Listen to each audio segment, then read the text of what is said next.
बिस्मिल्लाहिर्रहमानिर्रहीम। खातून हज़रात, अख्तर अब्बास का सलाम पहुँचे। ज़िंदगी ऐसी शानदार चीज़ है कि जिसमें हर रोज़ आपको नए तजर्बे होते हैं। आप जितने मर्ज़ी मुखलस हों, जितने मर्ज़ी अच्छे दिल से काम कर रहे हों, कहीं ना कहीं एक भला आदमी आपको ऐसा ज़रूर मिलता है जो राह खोटी करने के लिए दरमियान में आन खड़ा होता है। अभी कल और परसों मैंने हुस्न इत्तेफाक से बहुत दिनों बाद कमेंट्स पढ़ने शुरू किए, तो कुछ ख़वातीन के ऐसे ज़ालमाना कमेंट्स थे कि शायद मर्द भी इस तरह के कमेंट ना देते हों। अच्छा, उनका कुछ नहीं लगा हुआ, ना उनका कोई ख़र्च हुआ, ना उनका कुछ उस पर प्लानिंग उन्होंने की, और ना हमारे काम में उन्होंने कोई हमें राहत पहुंचाई, पर वो तबसरे करके दुख ज़रूर पहुंचाया। अब सोचें कि ये जो काम और जो चैनल हम चला रहे हैं, आई एम सो कमिटेड कि अभी 2 दिन पहले आई वाज इन मानसेरा और मुझे ऑफिस से फ़ोन गया कि जो वीडियोस हैं वो कम हैं और अगले 2 दिन आप चूँकि पेशावर हैं तो गैप आ जाएगा। मैं 10 घंटे का सफ़र करके पहुंचा, वीडियोस रिकॉर्ड कराई और रात को 2 बजे यहाँ से निकला और सुबह आई वाज इन पेशावर। वहाँ मेरा होटल बुक था, वो दिन मेरा ज़ाया गया। पर जिस बात को हम पैशन कहते हैं, पैशन तो यही होता है, पैशन आप जीते हैं। तो इस तरह के जितने तबसरे आते हैं, सम टाइम उनको देख के ये मैं ज़रूर सोचता हूँ कि ये जो भली ख़वातीन हैं, अगर ये तबसरा करके दिल आज़ारी ना किया करें। अब सोचें, जो हम जैसे पॉजिटिव अप्रोच के साथ चीज़ों को माइंड करती हैं और उस पर ज़ालमाना तबसरे करती हैं, अगर इनका घर बसा हुआ हो तो वो चलेगा नहीं, और अगर फ़र्ज़ करें ये किसी रिश्ते में हो तो वो भी नहीं चल सकता। याद रखिएगा, ज़िंदगी में जब आप दूसरों की कदर नहीं करते, जब आप दूसरों पे उंगली उठाते हैं बेवजह और बार बार, आप दफ्तर में हो तो दफ्तर आपको निकाल बाहर करेगा। ये घर एक आध नहीं, एक एक महीने में 40-40 हज़ार डाइवोर्सें हो रही हैं, और ये सारी डाइवोर्सें वो नहीं हो रही जो इंगेज्ड शादियां हैं, ये सारी लव मैरिजेस में हो रही हैं। यानी इतने जज्बाती, शक्ल देखी पसंद आ गया, साथ बैठे कुछ चीज़ नहीं पसंद आई तो आप अलग हो गए। आपने एक वीडियो देखी, आपको पसंद आ गई, दूसरी देखी, आपको पसंद नहीं, और ठक से खड़ाक से तलवार निकाली और काट के वो फेंका। अच्छा, वो जो जुमले आप लिखते हैं, वो जुमले आपकी पहचान होते हैं, आपकी शनाख्त होते हैं, लोग आपके नाम के साथ उसको पढ़ते हैं। तो क्या आप लोगों की यादों में कोई अच्छा तासुर दे के जाते हैं? एक खातून ने ऑस्ट्रेलिया से फ़ोन किया और कहा कि अख्तर अब्बास साहब, मैं डॉक्टर हूँ और मेरे 3 बच्चे हैं और तीनों को मैंने जवान किया है। फिर उन्होंने कहा कि ये जो कमेंट्स ख़वातीन करती हैं, कभी इनको शायद मैं बता पाऊँ कि जज्बाती होना क्या माने रखता है। उन्होंने कहा, मैं डॉक्टर थी और जब हमारी शादी हुई तो मैं मियाँ की बात को, यानी जिसे कहते हैं ना कान, वो नाक से ठूँ निकालना, वो वाली मेरी हालत होती थी। अब मैं डॉक्टर, प्रोफेशनल डॉक्टर, खूबसूरत भी थी और ख़ानदान भी मेरा बहुत अच्छा था, तो मैं अपने मियाँ की किसी बात को लिफ्ट नहीं कराती थी। वो ज़रा सी को बात कह देता तो मैं उस पर माइंड करती, शोर मचाती और उसको डिसरिस्पेक्ट करती। कभी मुझे एहसास नहीं था कि उसका होना मेरे साथ कितना अहम है। फिर एक रोज़ जब बात ज़्यादा बढ़ गई तो मियाँ ने बैग उठाया और कहा कि तुम्हारा चॉइस है, तुम चाहती हो कि तुम्हारी ज़िंदगी में कोई रोक टोक ना हो। मैं मोहब्बत करना चाहता था, तुमने नहीं करने दी। मैं इस घर की ओनरशिप के साथ जीना चाहता था, तुम्हारी अना आड़े आई। ये बच्चे मेरे भी थे, मैं इनके साथ अपने पूरे ख्वाब जीना चाहता था, अपनी ज़िंदगी को सरसब्ज़ और बाग जैसा बनाना चाहता था, पर तू मुझे बेदखल करने पे तुली हुई है।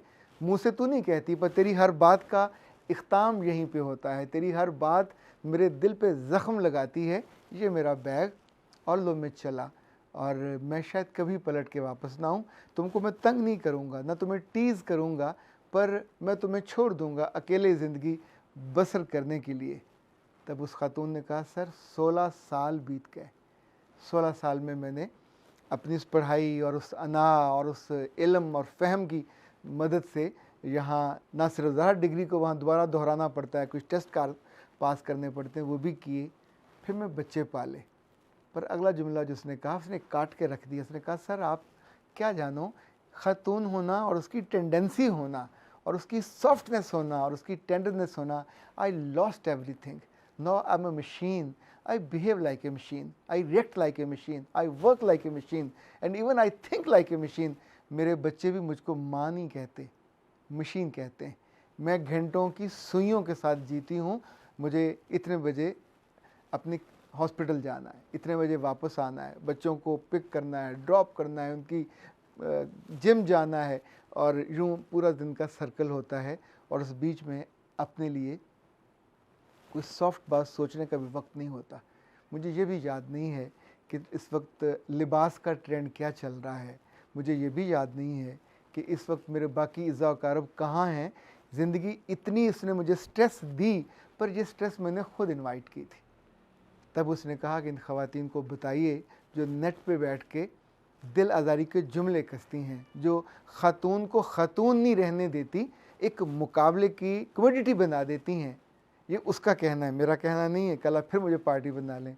उसका कहना ये है कि ज़िंदगी मोहब्बत से चलती है, ज़िंदगी दूसरे को अकोमोडेट करने से चलती है, ज़िंदगी कुछ लेने और देने, कभी कभी अगले को माफ़ करने और कभी कभी अगले की बात सुन लेने पे चलती है। और ज़िंदगी कभी भी ऐसी नहीं हो सकती कि दोनों हर वक्त दो दुश्मनों की तरह बिहेव करें और फिर भी ज़िंदगी चलती रहे। उसने कहा मेरे क्लिनिक में भी जब लोग आते हैं तो रोते हुए आते हैं, उनकी ज़िंदगियों में ना खुशी है और कभी कभी उनका दिल चाहता है कि मुझसे वो शेयर करें, पर मैं नहीं सुनना चाह रही होती, इसलिए कि मेरे अपने पास पोटलियाँ हैं गमों की और दुखों की, मैं अपने बच्चों के साथ भी शेयर नहीं कर सकती। और with the passage of time जो मेरे अपने बच्चे हैं, they started claiming, they started blaming me कि mom you are responsible, we lost our father, you are responsible, we lost our happiness, हम इकट्ठी फैमिली में भी नहीं रह रहे और हम ये भी कम है और ये भी कम है। वो कहती कोई बच्चा, बेटा हो या बेटी हो, बड़े हो के आम तौर पे माँ के एहसानों को नहीं मानते कि उसने अकेले मशीन बन के पाला है। तो वो सारी ख़वातीन, वो सारी लड़कियाँ जो अकेले रहना चाहती हैं, जो अकेले जीना चाहती हैं और अपने मियों पे, और अगर जिनके मियाँ नहीं हैं उन्हें हर मर्द पे प्रॉब्लम होता है, उनके हर जुमले पे प्रॉब्लम होता है। शादी मुकाबले के लिए नहीं की जाती। शादी कोई मुकाबला, कोई रेसलिंग या पहलवानी का मैदान नहीं है। ये दो लोगों के जीने के लिए ज़िंदगी एक नई बनाई जाती है, जिसको अगर आप आसान ज़ुबान में समझना चाहें तो कभी अपने घर के लॉन में कोई पौधा लगा के देखिए। हम पौधे से पहले दिन ही जब वो निकलता है और उसका सर उठाता है तो क्या ये तो वो करते हैं कि वो फ़ौरन हमें साया देने लग जाए, वो फ़ौरन हमको फल देने लग जाए। ये जो ताल्लुक़ बनता है निकाह के बाद, शादी के बाद या इवन किसी दफ्तर में, तो पहले दिन तो सिर्फ अभी बीज लगा होता है।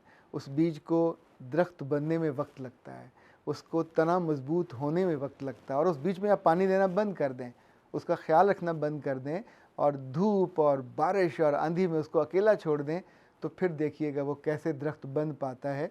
कोई लू, कोई तेज़ गर्म हवा, कोई जानवर उसको मसल के रख देगा और वो नहीं बचेगा। किसी ताल्लुक़ को बनाना हो तो दावे से नहीं बनता, केयर से बनता है।